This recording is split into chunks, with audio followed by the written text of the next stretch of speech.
see. This is a little bright. That might be better.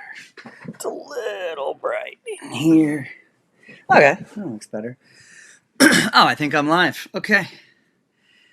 Man, some of these streaming, I just click a button and it's going. Let some people show up here. Make sure it is going. Happy Sunday, everyone. There we go. Some people starting to show up. I know everybody gets like an update and then they start clicking.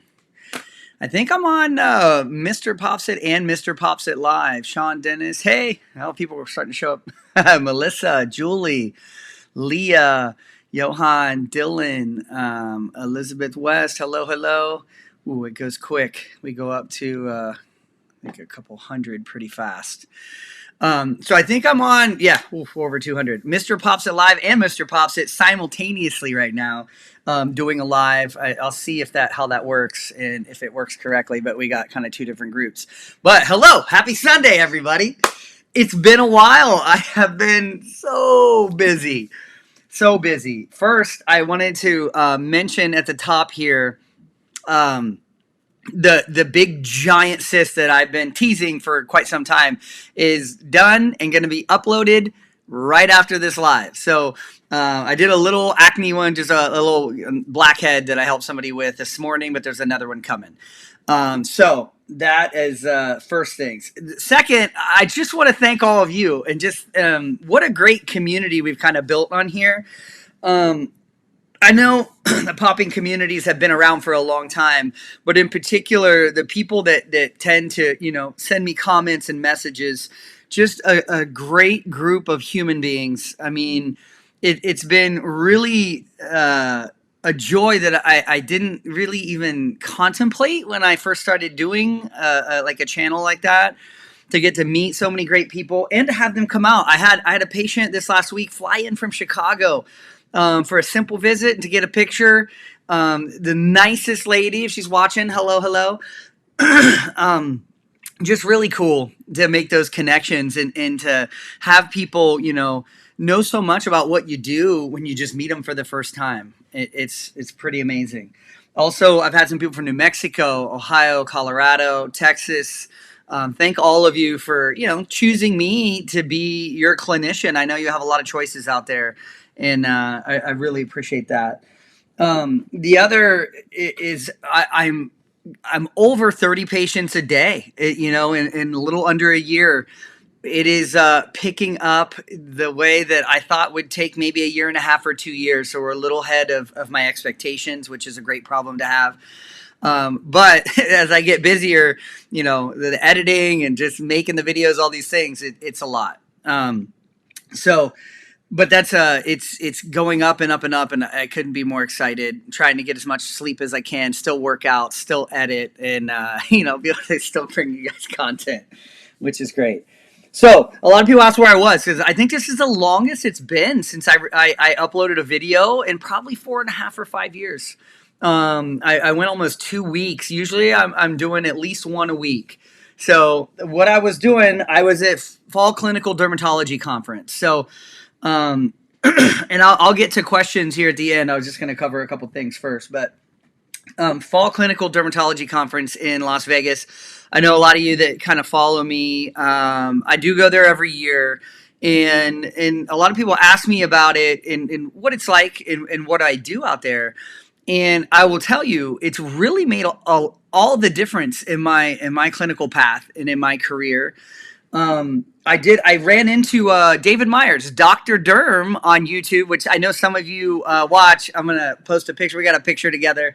It was funny. I turned around and I see this guy that's right beside me, and I was like, man, he looks really familiar. I'm like, oh, that's Dr. Myers.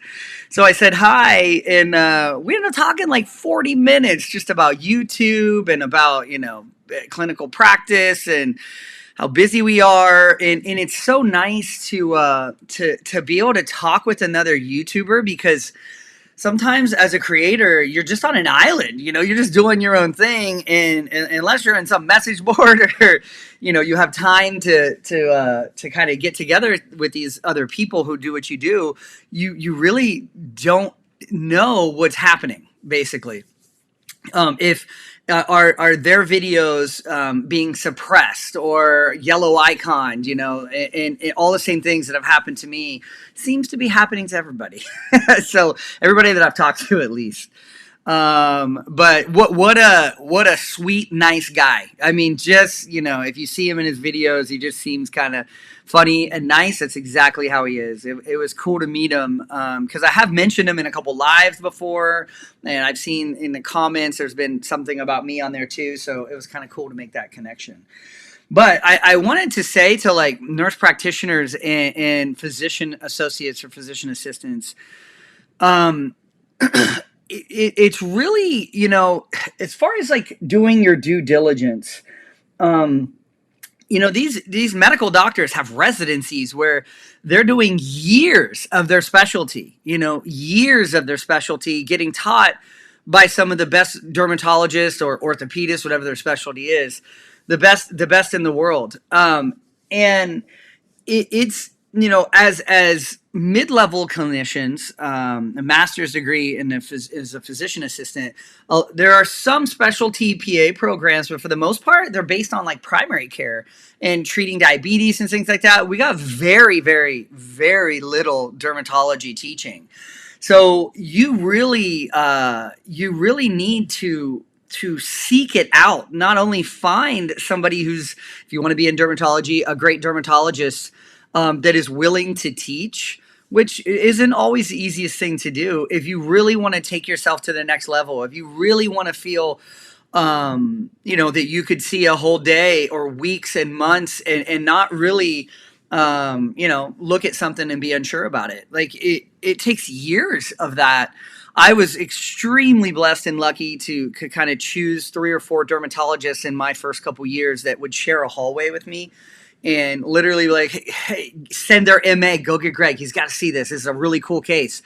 If you don't have somebody that enjoys that, then you can stagnate clinically. You literally, if you're not doing it at home on your own and in the office, somebody isn't there to teach, then, it's easy to kind of just get pigeonholed into, just some acne or eczema and not really expand to autoimmune conditions and cosmetics and surgery and a lot of the stuff that can make your day fun and well-rounded and keep you going with your knowledge base. So, you really got to set yourself apart with purpose, and really, really, it needs to be a lifelong learning expedition, basically. And that's what I tried to do. But a lot of people have asked me, like, as a PA, I seem to do more than some of the PAs they may have seen, and that's the reason I was seeking it out. I found great dermatologists and plastic surgeons that wanted to teach, and I have worked under people like that, most of my career. But yeah, I'm not a doctor. I'm a physician assistant, Marla. So common question. I know people have been on here a long time know that, but there's a lot of new people every day. So sometimes we cover some of the stuff we've covered before. Another thing that came up in the comment section recently was insurances, because I had somebody, I think, where something wasn't covered right away. Oh, the guy with the big nodule on his cheek. It's great to have a worldwide audience because there's a lot of people. Oh, thank you, Carolyn, the super chat. I really appreciate that. Thank you. There's a lot of people from different countries that have different healthcare systems in place. And, to me, there's no perfect system. There's never, nothing's ever perfect. When you have human beings in it, there's mistakes that happen and there's lag times. And there was a lot of people really, speaking kind of against insurances. And I know that insurances are not a perfect thing either, but it's a checks and balances, and there's reasons for that. There are clinicians out there and providers that try to cheat the system. Greed. They overbill or there's problems with billing, and it's the insurance's job to vet you and keep you in check and in line, that you're asking for the right things and the right codes and that you're not making mistakes. And it's our job to hold the fire under them when they deny something that might be the best thing for the patient, And and I've done that. I've written letters a lot of times in these insurances, especially if you're in especially if you're in a specialty. um, you may have, in my case, a non-dermatologist writing something saying that this is not indicated for a patient. And when you've tried all the other things, and this is the next step in stepwise treatment, and adverse events happen, depression, and people hurting themselves because they have conditions that they can't date. They can't. They just look in the mirror and they're so sad. And that has a lot of weight behind it. So when I will sometimes write a letter that we've tried all these things, this person, it's really affecting their outcomes and their happiness in their life, and I just need to know what clinician denied this so I can put it in my note, because this was my recommendation and they're saying it is not indicated. I have written you a long letter of what I've tried and why it is indicated, and I've shown some clinical studies to back that. And I just need to put their name in the chart if there's an adverse event, so I can have some line of integrity and a line of who to look for when these things happen, and who to write to. And and if you're a clinician out there, I know that takes a little bit of extra effort. And that's what they are assuming and hoping that you don't do. But when you do it, that person that denied this a lot of times does not want their name there. They don't want to be in a line of, okay, well, sure, well, maybe we can make this work. And every time I've done that, that's what's happened. It has gotten covered. And some of these drug companies, there are federal grants for certain things, for the drug companies to be able to get it covered, even if the insurance doesn't cover it. Having good medical assistants that know how to do prior authorizations and to use the correct codes to make sure you're doing it right. This is the difference between getting people better and getting people to come in and they get third and fourth and they just keep going from provider to provider and they don't get that clearance.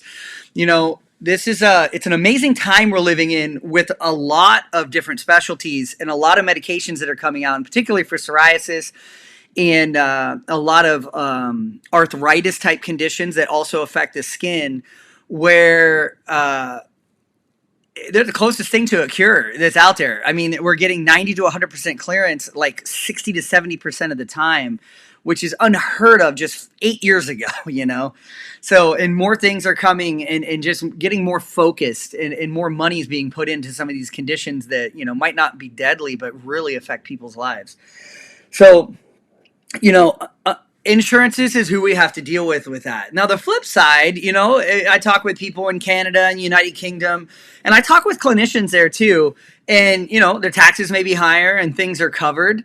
But the wait times that I've heard and have been hearing, and I hear from all of you, if it's not, something that's deadly, some people are waiting like 9 months, a year more for a joint replacement that's already bone on bone and they can barely walk. It's just these horrible stories that I hear from that as well. It's not, I think the good on that side is, you're not going to get something that you're going to have to sell your house because you got sick or something like that, which is just horrible. And, I think there's insurances, even in the United States, there's some things on there now where that is not as common, but still there is, there's nothing perfect out there. Oh, yes, that's a good question. This was Lenny Pearl. I have corrected on the Alanazi here. You can do that little loop and kind of shave down for rhinophyma. That particular patient didn't want any treatment for that. He just wanted it kind of cleared out, but he didn't want his nose scraped. There's some downtime on that, and it can be painful, and your whole nose is a scab.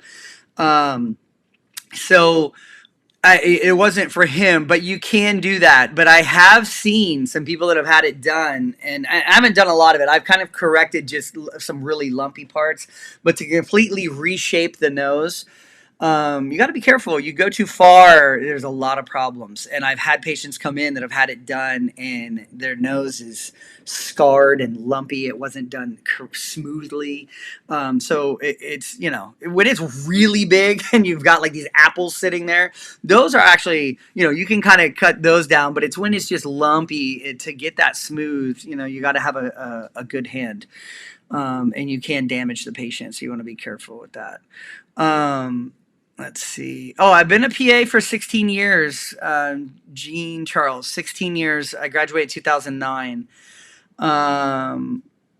Yes, I saw Emily. I was looking, somebody was saying in the United Kingdom, there's a lot of like kind of family practitioners that do a lot of the derm stuff, or just they do a lot of things.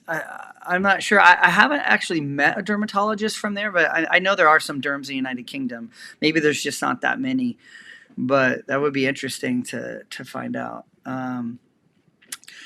Write a letter, my insurance. Yeah, they didn't care. They stopped paying for part of it. Yeah, I know. It doesn't work all the time. It's more. There's certain, newer medications that have come out, in particular monoclonal antibodies for psoriasis, these injectable medications, and they're not cheap. I mean, they are $75,000 to $125,000 a year, full price.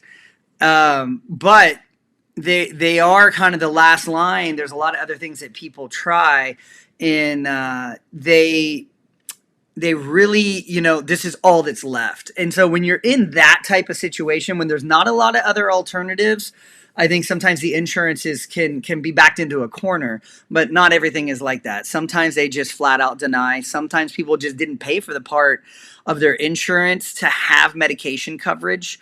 So that's another thing that happens. I mean, what I find is like insurances are looking for you to have not dotted your I's and crossed your T's. So they're looking for a reason to say, oh, sorry, I can't do it because you didn't do this, and then it's a back and forth, and it can take forever. I've seen that in billing now that I've opened my own practice, and I am way more in tune with the billing and the different insurances and the modifiers and making sure they're done correctly. I kind of knew that before, but now I'm becoming a pro in it. And it's good to know. I mean, if you're a clinician, you should know it. Whether you own the company or you're working for a company, you want to maximize the benefit. There is a business side, unfortunately, to medicine. So you can have good people and you can keep the doors open so you can continue to help people. But, that side, a lot of clinicians don't know about. And it's good to, if you are a clinician, to research that and get good at it. And because it's constantly changing too. So you got to stay up on it. Let's see. They'll give you topical avenues. Yeah, they refer you to the hospital. That makes sense. Yeah. Including skin. Yeah, autoimmune disorders. There's things like lupus, discoid lupus, erythematous. There's, lupus can affect your internal organs. It can affect your joints, and commonly affects the skin. Sometimes it just does one of those, or sometimes it does all three. And working with rheumatology, and it's a big workup to get that diagnosis and to diagnose it correctly, and then get the help that you need. So if you don't have people that are really putting in their time, and know what they're doing and know what to look for to get you there quicker, it can be very frustrating as a patient. Trust me, I see patients they're like, I'm on my fourth or fifth opinion here, and they're unhappy and they're disgruntled, and rightfully so. Sometimes there's people out there that don't take the time to really dig deeper, but that is so true. Diego, thank you. That's awesome. There was another I was going to talk about. Oh yeah. Some people were asking me about the skin medicinals too, that thank you. Beyond the Pages. That's nice of you. Skin medicinals is they were just asking about the product line and what it is. That's the one that, I have signed up with Skin Medicinals. You kind of partner with them. And it's a private label, meaning you can't just go on Amazon or go into Target or go to your local store and get it. They partner with dermatology offices, and there's an online store that's 24 hours a day that you can click to get the different products that they have. And they've got great products. I think they're comparable with, and even better than a lot of what's out there that's made by a dermatologist. And they've got some great stuff coming out in the new year that I think I'm going to do a live like this with you all, with the doctor who created Skin Medicinals. Amazing dermatologist. Man, can talk more than me.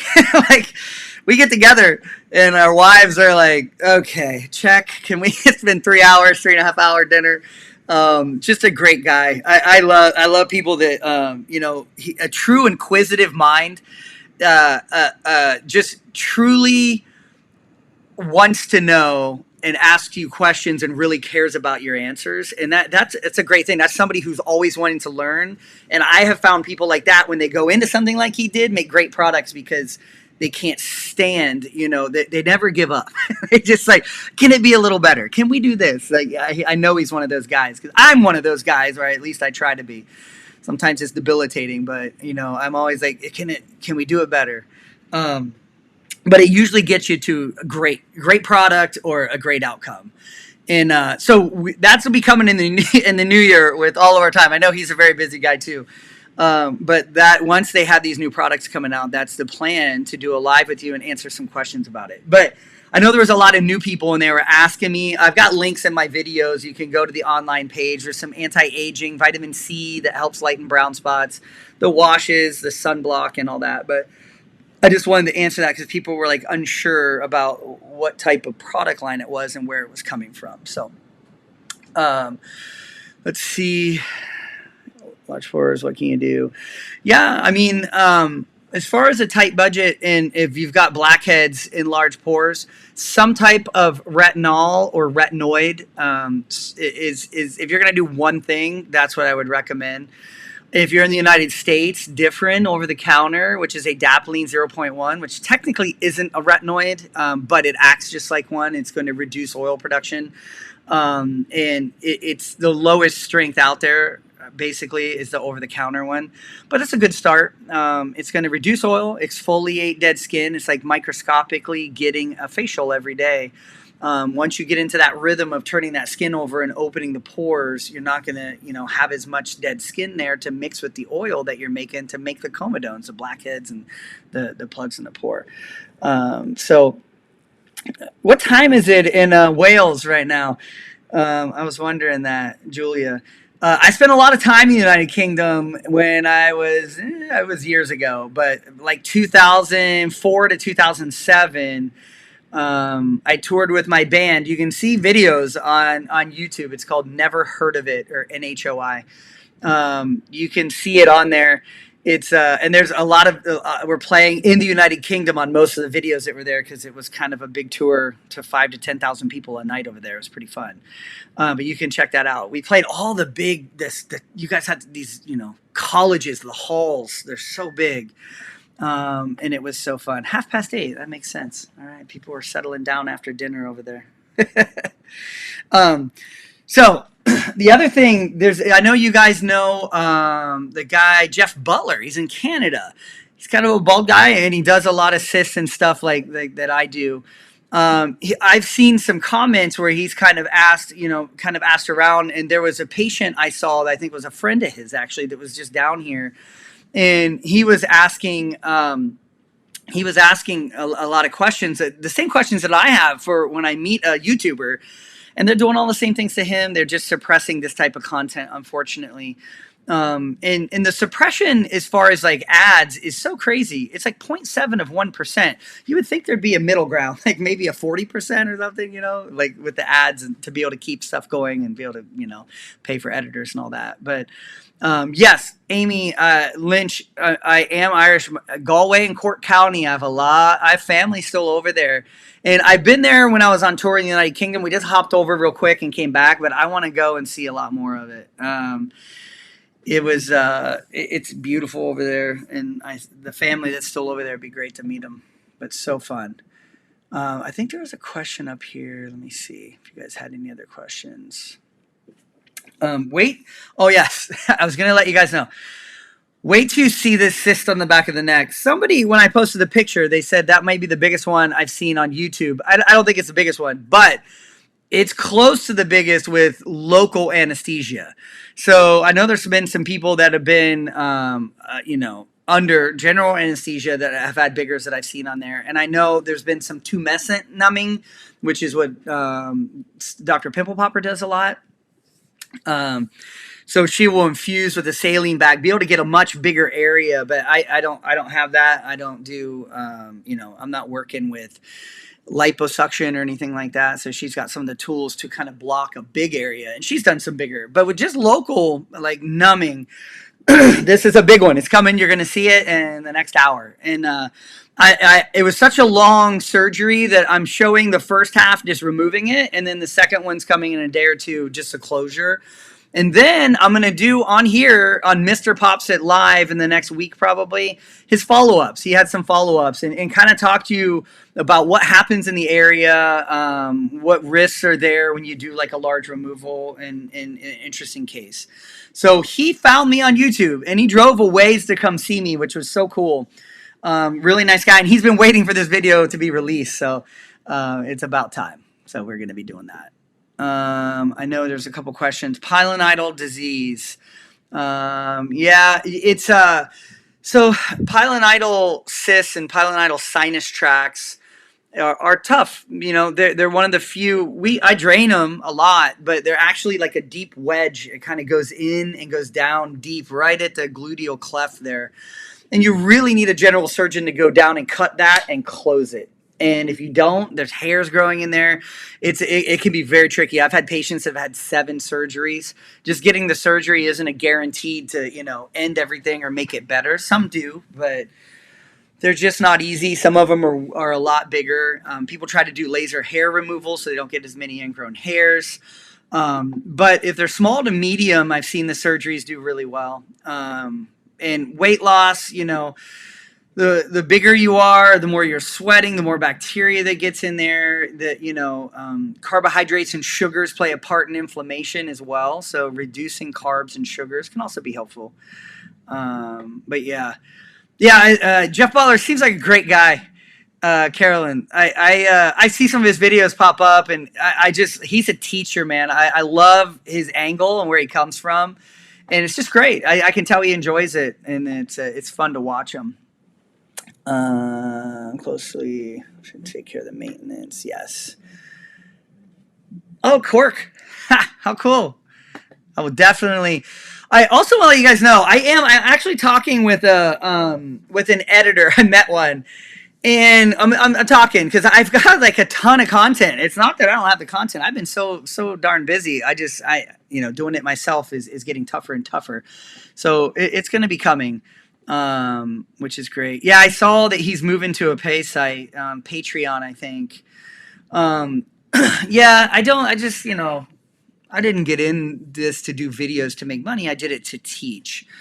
So I'm not planning on doing that. I just do the $4.99 a month on mine to show there's some people that really want to know more about me, not like kind of what I do. So, and I got so many questions about that, hundreds, if not a couple thousand people, and they were like, hey, I know it's extra time to do that, and they were willing to pay. So I was like, I'll do a $4.99 a month, but I still keep all my procedure videos for free, and have been. So, thank you, Stephanie. That's cool. Yes, this neck video, this one pops, and it projects right at the screen. And it's funny because you'll see we're all laughing, and it's we're all laughing a lot. He was laughing with us, but you can't really tell it in the video. So don't think we were just laughing and making fun of him. He loved it, and he was like laughing so hard because he could hear it. When I squeeze it, it pops at the camera and hits the chair and then runs down the chair. And my camera person was leaning up against the chair, and it comes at the camera and then drops. And we all had this protective, covers on. And I was like, no, you don't need that. You're far enough back. And she was laughing because she thought she got hit, but she didn't, and it came very close though. So that was kind of funny. We were really laughing about that as well because she's like, "You told me I was going to be okay all the way back here," and she was, but it was a close call. It really did pop quite a bit, and yes, I did put slow motion music to it, so it's going to be good. Let me see. I saw one other question up there. Suction. Yeah. So a lot of people ask about suction. That's a good question. I think it was Amic. No. Who was it? Oh, where'd it go? It just went up. Melissa. So suction is more, having the machine and the collection for that is kind of what a lot of times is in hospitals most of the time. They have a lot more volume of medical waste, and getting rid of that type of medical waste can be pretty expensive. And just, biohazard wise, the way you have to take that and where you throw it, all those things matter. Us, just suction, like just kind of scooping it up and absorbing it and then putting it in bags. We still deal with that, but having that tubing and the suction and a machine that doesn't, having to clean that machine, there's a lot of work that goes into that actually. And it's more for when you're like doing abdominal surgery and people are bleeding into wounds. You're doing it more for liquid a lot of times, just straight liquid. With ours, it's a lot of like pasty stuff and a lot of inflamed tissue that is almost like, it just isn't going to come out easily. You're just going to get sucked right onto it and sucked right onto it. It doesn't work very well for the type of surgeries we do. But a lot of people ask that. Even for the blackheads in the nose, like trying to go through and suction that. A lot of people, I don't show much of it, but I'm opening each pore that I'm pushing on. I go through for like 10 minutes before I even start recording and loosen that pore, and that comedone that's in there. It's adherent to the sides. So if you just take one little needle and just kind of swirl it, you're breaking it up a little bit and bringing it from the sides, and then it actually comes out fairly easily most of the time.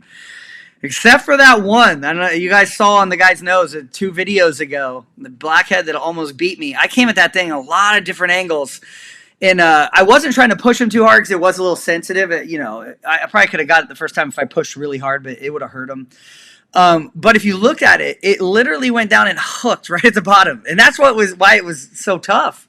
I really kind of had to go in from underneath, like by his nose, and push up from the bottom and then push against to kind of break that little hook free. And then it popped right out. But man, that was a tough one. That was the toughest one I've ever done. So, and it was kind of funny. We were laughing about it. He's a great guy too. Really funny guy. And, I don't know if you saw one of my videos, I said the mountain range cysts, like on the back, he's got a couple really big ones and one big one that's coming we're going to get to, I think, in the next month or two. So that should be fun too. Yes, it would be a great help, Catherine, getting an editor. The fishing channel, I've got so much great content, and I can't even get to that footage. It's a lot longer. It's a lot harder to edit. It's just more time consuming. It's not harder. So if I had somebody, I would definitely have more of that content coming. So that's the new year. We're getting there. We have Mohs surgery coming to my office, which is the removal of skin cancers. It's a great thing. Most surgeons are few and far between sometimes, so getting one was great. It's somebody I've known a long time. It's a great surgeon. He doesn't live that far from us. So I'm excited, and I'm going to show what Mohs is. We're going to do a video. It's going to be awesome from beginning to end, from the biopsy to how you prep the slides and him reading it, and then the removal and then the closure. It's going to be a cool video, but I'm excited to do that next year as well. So that's going to be coming. Corton, yes, Woody Harrelson, I get that a lot. I wouldn't say daily, but sometimes weekly, I get the Woody Harrelson comparison. It would be funny if I ever ran into him. I know of people that run into him sometimes. I have friends that live in Hollywood and from my band days, and they will see him every now and then. And I'm like, if I run into him, I got to take a picture with him. That would be fun. Let's see. The puppies, Kristen. Oh my goodness. It's another reason that I'm just so busy. And we knew that they need a good run in the morning and a good run at night. It keeps us so busy, and they are huge. 8 months, and I think they're 80, 85 pounds. They're probably going to go another 15 at least. They're going to be 95 to 105, 110 pounds, two of them. They are sweet, but full of everything. They are full of energy. They are full of hijinks.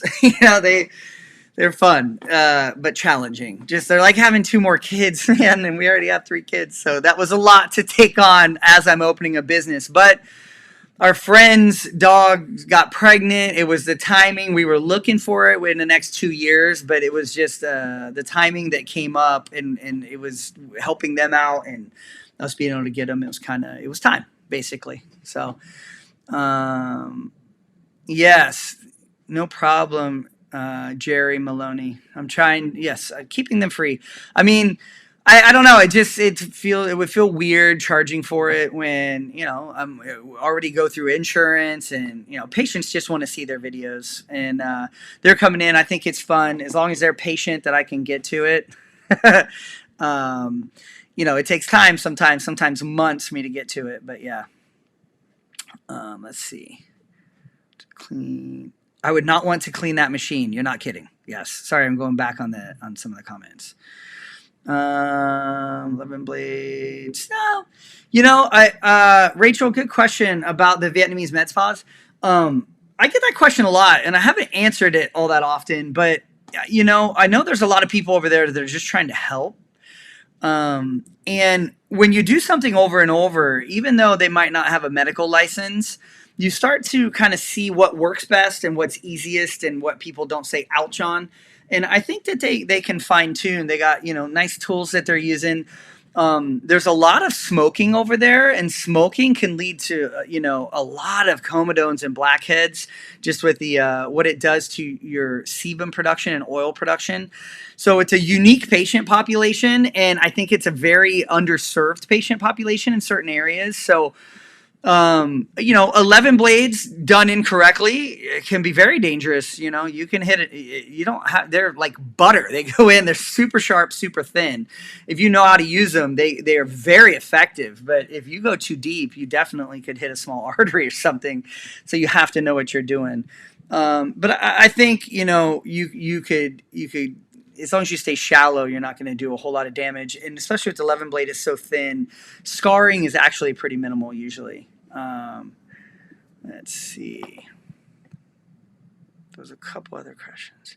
Oh, why do I not call myself a doctor, Cassie? Well, I'm not a doctor. I'm not an MD or a DO, medical doctor, or a doctor of osteopathic medicine.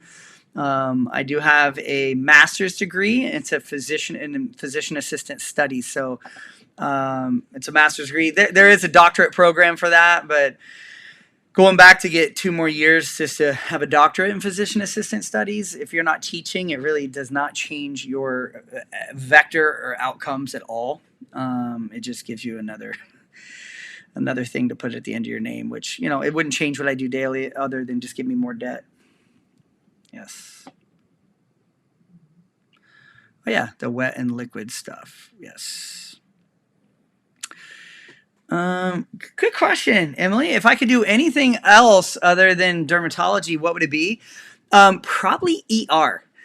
ER I enjoyed when I did my rotations. As a PA, we do rotations along with doctors. Ours are just shorter, 1 month usually, as opposed to I think 3 or 4 months that they do. And it's exciting. There's all kinds of stuff that happen. I mean, your day is not boring at all. So it's and there's still abscesses. There's suturing. There's a lot of derm in it. I don't know if they have as much time sometimes as we do to do certain things, but yeah, that's a good question. I don't think I've answered that question before. I think there was. Oh yes, I am booked out a couple weeks now, but I always save a little room for emergency add-ons and things like that. So it's rare that if somebody really needed something, If you call my office, 951-270-4494, we have an email set up where people can send pictures so I can see if it's something that we can do, if there's an emergency add-on or anything like that. For the most part, I can get people in within a day to 3 days, usually within a day, though, within 24 hours. Unless it's something really rare or, so far. I mean, there will be a point where I'm going to be pretty booked out. We're not there yet because it's been 11 months, but that's coming, but usually I try to keep a window of 1 or 2 spots open for that type of thing. It's a good question, Christian.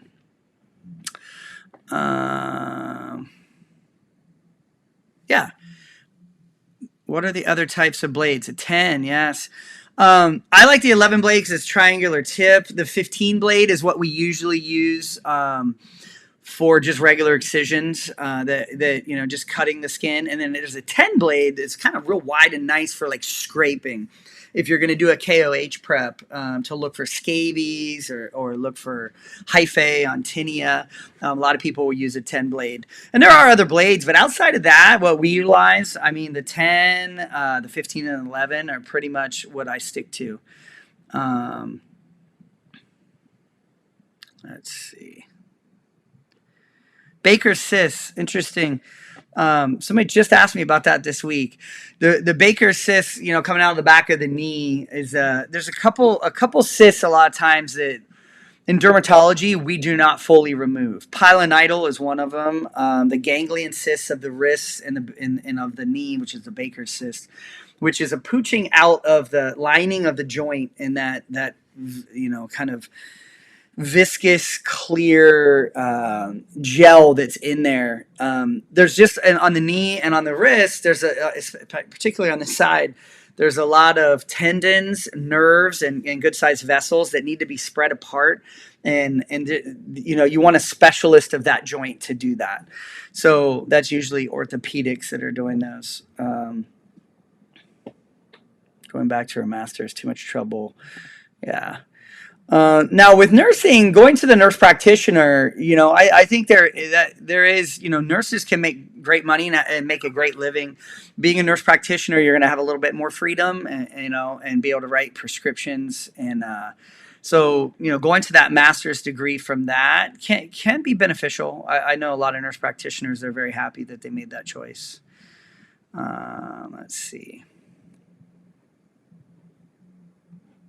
Jerica? A lot of people call me doctor, and I think I correct them obviously, but it's like a term of endearment for some people, or in some cultures, if you're wearing a white coat, that's what you are to them.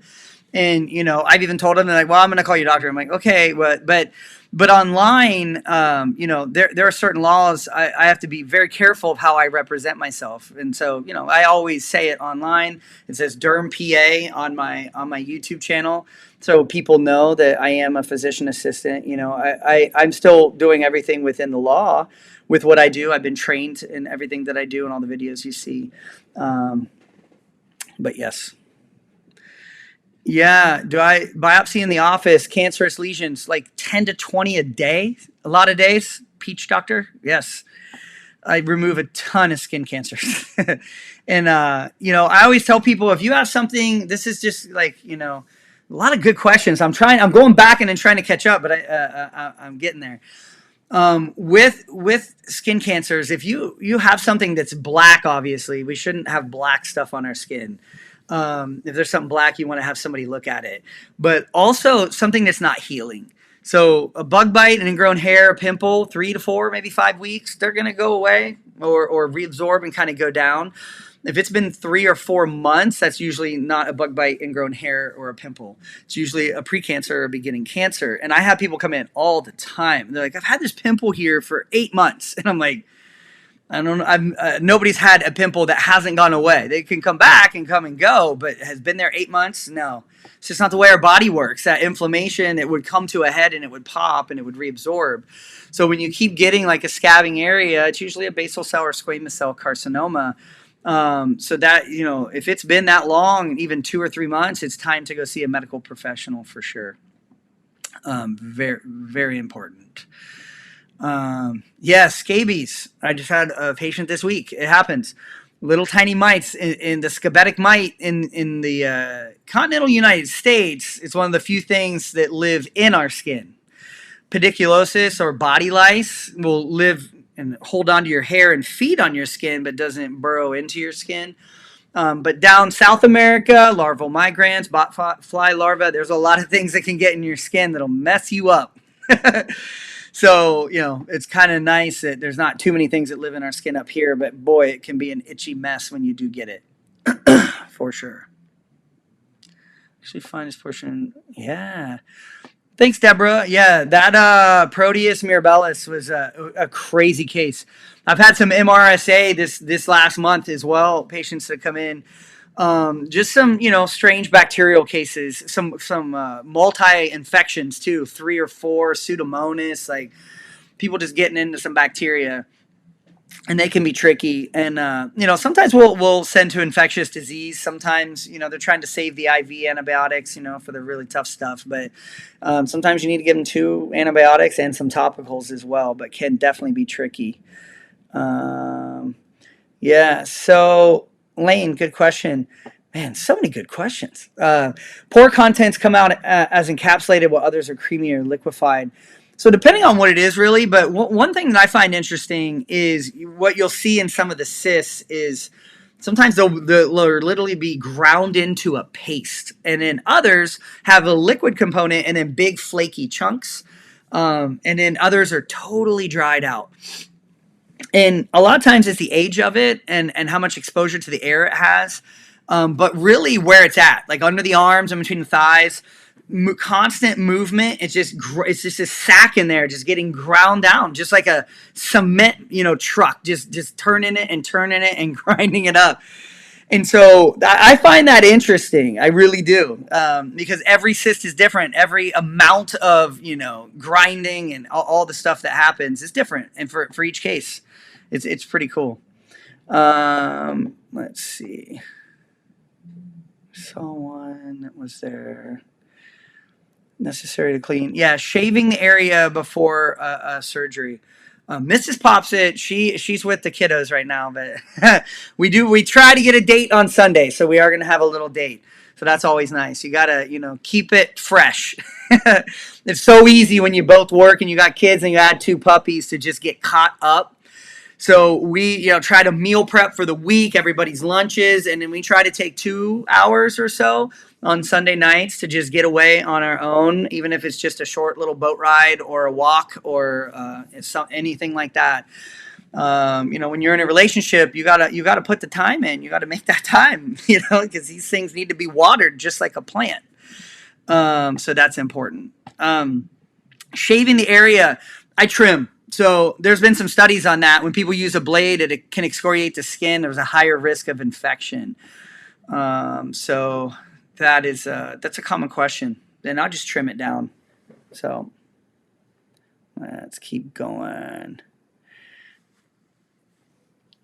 Oh, scabies in the UK was rampant, huh? That's crazy. Okay. Yeah, that's a good question. Cresson. Darker skin tends to have darker melanocytes and moles. And so for sure, that it's a great question. And one thing that happens in particular with African Americans is acral lentiginous melanoma on the nail beds. With darker skin tones, you do have a little bit more protection. In particular, Equator Africans, very dark skin, like my shirt. It just tells you where your ancestors are from, where they're in an area endemic to more sun exposure or not. And so when you go up to Iceland, different areas, you'll see different skin tones. And a lot of times it's just historically what their ancestors and how much UV light they were exposed to. However, if you look at the hands, the nail beds are the same color on pretty much everybody. And that's where you can still get sun when you're getting a lot of sun, and people can get moles and start to form pigment spots that can turn into melanoma. Very dangerous. because there's a lot of people of color that don't know that. Actually, I have that conversation almost monthly. And so yes, because it's a tricky answer. It's like, yes, your skin tone does give you more protection than somebody like me. I would burn way quicker. I would get skin cancers way faster. However, there are parts of your body that can be very susceptible, almost as much as mine, if not the same. So knowing that, just sunblocks, it's tough. If you have a job where you work outside wearing gloves, or things like that in construction, I always tell people that that's important. Let me see here. There was a couple other questions.